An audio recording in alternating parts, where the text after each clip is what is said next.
ನಿರ್ಮಾಪಕಿ ಗೀತಾ ಶಿವರಾಜ್ ಕುಮಾರ್ ಭೈರತಿ ರಣಗಲ್ ಚಿತ್ರದ ವಿಚಾರವಾಗಿ ಮತ್ತೆ ಹಳೆಯ ತಪ್ಪನ್ನೇ ರಿಪೀಟ್ ಮಾಡಿದ್ದಾರೆ.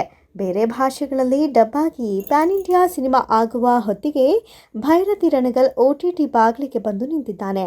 ನವೆಂಬರ್ 15ರಂದು ಕನ್ನಡದಲ್ಲಿ ಬಿಡುಗಡೆಯಾಗಿದ್ದ ಶಿವಣ್ಣನ ಈ ಸಿನಿಮಾ ನವೆಂಬರ್ 29ಕ್ಕೆ ತೆಲುಗು ಮತ್ತು ತಮಿಳು ಭಾಷೆಗಳಲ್ಲಿ ಅದ್ದೂರಿಯಾಗಿ ರಿಲೀಸ್ ಆಗಿತ್ತು. ಅಭಿಮಾನಿ ದೇವರುಗಳು ಇದರಿಂದ ಖುಷಿ ಪಟ್ಟಿದ್ರು. ಕೊನೆಗೂ ಅಣ್ಣವರ ಮಗನ ಸಿನಿಮಾ ಹಲವು ಭಾಷೆಗಳಲ್ಲಿ ತೆರೆಗೆ ಬಂದಂತಾಯಿತು ಅಂತ ಸಂಭ್ರಮಿಸ್ತಾ ಇದ್ರು. ಇದರ ಜೊತೆಗೆ ಭೈರತಿ ರಣಗಲ್ ಸಿನಿಮಾವನ್ನ ಹಿಂದಿ ಮತ್ತು ಮಲಯಾಳಂ ಭಾಷೆಗಳಲ್ಲೂ ಬಿಡುಗಡೆ ಮಾಡುವಂತೆ ಒತ್ತಾಯಿಸುತ್ತಾ ಇದ್ರು. ಆದರೆ ಈ ಎಲ್ಲದರ ಮಧ್ಯೆ ಭೈರತಿ ರಣಗಲ್ ಶೀಘ್ರದಲ್ಲಿಯೇ OTTಗೆ ಬರುವುದು ಕನ್ಫರ್ಮ್ ಆಗಿದೆ. ZEE5 OTT ಪ್ಲಾಟ್ಫಾರ್ಮ್ನಲ್ಲಿ ಡಿಸೆಂಬರ್ ತಿಂಗಳಲ್ಲಿ ಈ ಸಿನಿಮಾ ಬಿಡುಗಡೆಯಾಗಲಿದೆ. ಇದರಿಂದ ಶಿವಣ್ಣನ ಅಭಿಮಾನಿಗಳು ಆಕ್ರೋಶ ಹೊರಹಾಕ್ತಿದ್ದಾರೆ. ಇಷ್ಟೊಂದು ಅರ್ಜೆಂಟ್ ಏನಿತ್ತು ಅಂತ ಪ್ರಶ್ನೆ ಮಾಡ್ತಿದ್ದಾರೆ.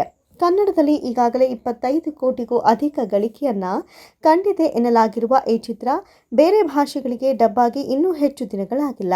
ಇಷ್ಟು ಬೇಗ OTTಯಲ್ಲಿ ರಿಲೀಸ್ ಮಾಡಿದ್ರೆ ಥಿಯೇಟರ್ಗಳಿಗೆ ಬಂದು ಈ ಸಿನಿಮಾ ಯಾರು ನೋಡ್ತಾರೆ ಅಂತ ಫ್ಯಾನ್ಸ್ ಪ್ರಶ್ನೆ ಮಾಡ್ತಿದ್ದಾರೆ.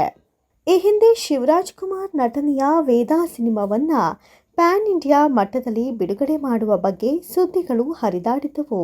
ಸಿನಿಮಾ ಕೂಡ ಅದ್ದೂರಿಯಾಗಿಯೇ ನಿರ್ಮಾಣವಾಗಿತ್ತು. ಆದರೆ ಮೊದಲು ಕನ್ನಡದಲ್ಲಿ ಮಾತ್ರ ತೆರೆ ಕಂಡಿದ್ದ ವೇದ ಸಿನಿಮಾ ಕೆಲವು ವಾರಗಳ ನಂತರ ತಮಿಳು ಮತ್ತು ತೆಲುಗು ಭಾಷೆಗಳಲ್ಲಿ ಬಂದಿತ್ತು. ದುರಂತ ಏನಂದರೆ ಅಷ್ಟೊತ್ತಿಗೆ ಈ ಚಿತ್ರ OTTಯಲ್ಲಿ ಕೂಡ ರಿಲೀಸ್ ಆಗಿತ್ತು.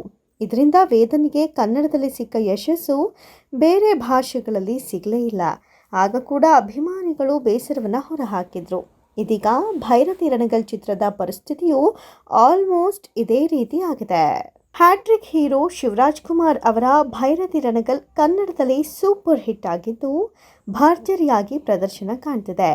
ಇದೀಗ ತಮಿಳುನಾಡಿನಲ್ಲೂ ಉತ್ತಮ ರೆಸ್ಪಾನ್ಸ್ ಸಿಕ್ಕಿದೆ. ಆರಂಭದಲ್ಲಿ ಏಕಕಾಲಕ್ಕೆ ಕನ್ನಡದ ಜೊತೆಗೆ ತೆಲುಗು ಹಾಗೂ ತಮಿಳು ಭಾಷೆಯಲ್ಲಿ ಈ ಸಿನಿಮಾವನ್ನು ರಿಲೀಸ್ ಮಾಡೋದಕ್ಕೆ ಪ್ಲ್ಯಾನ್ ಮಾಡಲಾಗಿತ್ತು. ಆದರೆ ಕೊನೆಯ ಕ್ಷಣದಲ್ಲಿ ಈ ಪ್ಲ್ಯಾನನ್ನು ಕೈ ಬಿಡಲಾಗಿತ್ತು. ನಂತರ ಕನ್ನಡದಲ್ಲಿ ಸಿನಿಮಾ ಗೆದ್ದಿದ್ದರಿಂದ ತೆಲುಗು ಹಾಗೂ ತಮಿಳಿನಲ್ಲೂ ಸಿನಿಮಾ ರಿಲೀಸ್ ಮಾಡೋದಕ್ಕೆ ವಿತರಕರು ಮುಂದೆ ಬಂದಿದ್ರು. ಸದ್ಯ ಈ ಚಿತ್ರ 2 ಭಾಷೆಗಳಲ್ಲಿ ಉತ್ತಮ ಪ್ರತಿಕ್ರಿಯೆಯನ್ನು ಪಡೆದುಕೊಳ್ತಾ ಇದೆ. ಈ ನಡುವೆ ಬಾಲಿವುಡ್ನಿಂದಲೂ ಈ ಸಿನಿಮಾದ ರೀಮೇಕ್ ರೈಟ್ಸ್ ಖರೀದಿಗೆ ಬೇಡಿಕೆ ಬರ್ತಾ ಇದೆ. ಬಾಲಿವುಡ್ ಸ್ಟಾರ್ ನಟ ರಣಬೀರ್ ಕಪೂರ್ ಈ ಸಿನಿಮಾವನ್ನು ಹಿಂದಿಗೆ ರೀಮೇಕ್ ಮಾಡೋದಕ್ಕೆ ಮುಂದೆ ಬಂದಿದ್ದಾರೆ ಎನ್ನಲಾಗ್ತಾ ಇದೆ.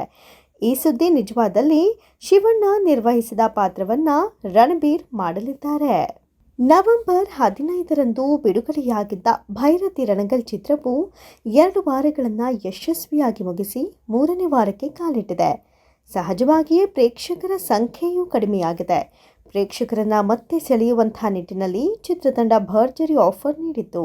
ನವೆಂಬರ್ 29ರಂದು ರಾಜ್ಯದ ಎಲ್ಲ ಮಲ್ಟಿಪ್ಲೆಕ್ಸ್ಗಳಲ್ಲೂ ಈ ಚಿತ್ರವನ್ನು ಕೇವಲ ₹99ಗಳಿಗೆ ತೋರಿಸಲಾಗಿದೆ. ಈ ಆಫರ್ 1 ದಿನಕ್ಕೆ ಮಾತ್ರ ಸೀಮಿತ ಎನ್ನಲಾಗಿದ್ದು ಮುಂದಿನ ದಿನಗಳಲ್ಲಿ ಮೊದಲಿನ ಟಿಕೆಟ್ ದರವೇ ಇರಲಿದೆ. ಭೈರತಿ ರಣಗಲ್ನ ಏನು ಇಷ್ಟು ಮಟ್ಟಿಗೆ ಒಂದು ಎಲ್ಲರೂ ಹೇಳ್ದಂಗೆ ಬ್ಲಾಕ್ ಬಸ್ಟರ್ ಅಂತ ಮಾಡಿದ್ದೀರಾ, ಅದು ಕಾರಣಕರ್ತರೆ ನೀವು. ಅಂದರೆ ನೀವು ಪ್ರೀತಿಸಿದ್ದೀರಾ, ಅನುಭವಿಸಿದ್ದೀರಾ. ಅನುಭವನ ನಾವು ನೋಡಿದ್ದೀವಿ, ಕೇಳಿದ್ದೀವಿ ಎಷ್ಟೋ ಸ್ನೇಹಿತರ ಮೂಲಕ. ಎಸ್ಪೆಷಲಿ ಐ ಥಿಂಕ್ ನಮಗೆ ಸುದಿ, ಶ್ರೀಕಾಂತ್ ಹಾಗೂ ಈ ಪುನೀತ್, ಈ 3 ಜನ ತಲೆ ತಿನ್ಬಿಟ್ಟಿನಿ ಅವಳು ಫೋನ್ ಮಾಡಿ ಮಾಡಿ. ಐ ಥಿಂಕ್ ಅವ್ರು ಎಷ್ಟು ಸತಿ ಬೈಕ್ ಅಂತ ಗೊತ್ತಿಲ್ಲ, ಬೈದು ನಂಗೆ ಚಿಂತನೆ ಮಾಡೋದೇ ಹಂಗೆ, ಯಾಕಂದರೆ ನಾನು ಇರೋದೇ ಹಂಗೆ ಅಂತ ಅವ್ರಿಗೂ ಗೊತ್ತು. ಸೊ ಎಷ್ಟೋ ಸತಿ ನೋಡಿದ್ದೀವಿ ನಾವು. ಆ್ಯಂಡ್ ಯಾವತ್ತೂ ಯೂಟ್ಯೂಬ್ನ ಅಷ್ಟು ನೋಡದೇ ಇರೋನು ಯಾವತ್ತೂ ಡೈಲಿ ನೋಡೋಕ್ಕೆ ಶುರು ಮಾಡಿಬಿಟ್ಟಿದೆ. ಅದು ಏನು ಮಾಡೋದು ಗೊತ್ತಾದ, ಬಿಕಾಸ್ ಎಲ್ಲ ಅದು ಅವರ ಪ್ರಶಂಸೆ ಇರ್ಬೋದು, ಎಲ್ಲರೂ ಇದು ಮಾಡಿದ್ದಾರೆ. ತುಂಬ ಥ್ಯಾಂಕ್ಸ್ ಹೇಳಕ್ಕೆ ಇಷ್ಟಪಡ್ತೀನಿ. ಇಷ್ಟು ಮಟ್ಟಿಗೆ ಆಗಿದ್ದಕ್ಕೆ, ಯಾಕಂದರೆ ಡಿಕೆಯಲ್ಲಿ ಯಾವ ಹೇಳ್ತೀನಿ ವಕಾವ್ ಅಂತ ವಕಾವ್ ಆಯಿತು. ಅದಕ್ಕೆ ಕಾರಣ ನೀವೆಲ್ಲರೂ. I think should thank you very much.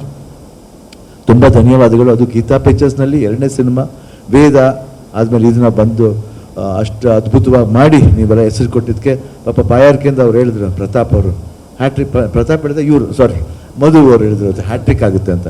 Hat trick ಆಗಲಿ ಅಂತ ನಾನು ನಿಮ್ಮಲ್ಲೂ ಪ್ರಾರ್ಥನೆ ಮಾಡ್ಕೊತೀನಿ, ಅದು ದೇವರಲ್ಲಿ ಪ್ರಾರ್ಥನೆ ಮಾಡ್ಕೊತೀನಿ.